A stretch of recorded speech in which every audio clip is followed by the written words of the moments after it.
In a crowded market of job seekers, there's no shortage of applicants who have the basic qualifications to work in a call center or in a retail store. But for many jobs, especially those dealing with customer service, employers are turning to sophisticated tests that drill deep into a job seeker's skills, personality, and work style. They're looking for just the right mix, trying to find people who will stick around and succeed on the job. Wall Street Journal reporter Lauren Weber wrote today's Page One story on the topic, and she's here to discuss that today. Welcome to you. Hi, Lee. Okay, so 8 of the top 10 private U.S. employers now administer these pre-hire tests in their job applications for some positions.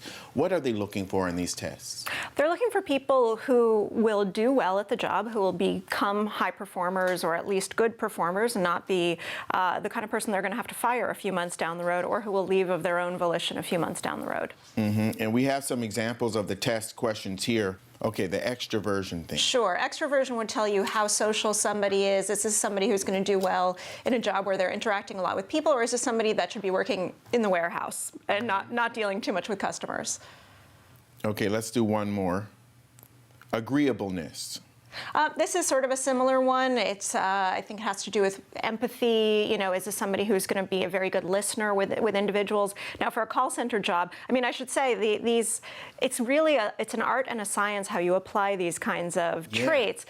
You want somebody in a call center who's going to be empathetic, but you also don't want somebody who's going to turn into the therapist of the person who's the customer. So you want somebody who will get through the call quickly, but in a friendly manner, and not end up on speaking to somebody for about 25 minutes because you're balancing the performance metrics, but also the customer service element. What about conscientiousness? That is actually the trait among the big 5 personality traits that employers really look for that has turned out to be the most reliable indicator of somebody's job performance. That's basically your work ethic, how seriously you take your job. What about openness? Openness, whether you're good at new experiences, whether you like change, or whether you prefer a job that has much more routine tasks. Okay, now how have these tests impacted hiring trends? Well, personality tests have been around for a long time. They were really developed in about the 40s or 50s for the workplace, but they've become much more sophisticated. Today's personality tests are, the questions are much more difficult to game in a way. It's not always clear what the employer is looking for. One that I quote in the story is, you have to agree or disagree with the statement, I don't understand why people like to look at abstract art. Yeah. Now, what is the right answer? Yeah. I have no idea. So the tests are more complex, and they also they now seamlessly integrate surveys that look at your personality, your work style, and your skills. In the past, you might sit down with a personality test, then maybe you'd take a typing test, then maybe a math test. Now it's all in one single test, so you almost don't even realize what you're being asked about.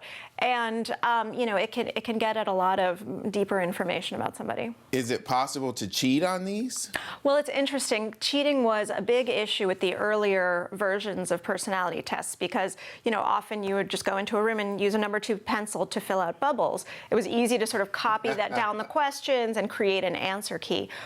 Today, the technology is so much more sophisticated that some of the assessment companies can basically use machine learning in a way. So you answer one question, and then the computer looks at how you answered that, and then they'll choose from a bank of 1,000 questions what should be the next one. So it becomes impossible to create answer keys that can then be distributed. So they're actually getting too smart to outsmart now. Tough test, but thanks a lot for that. Thanks for having me. Appreciate it, Lauren Weber.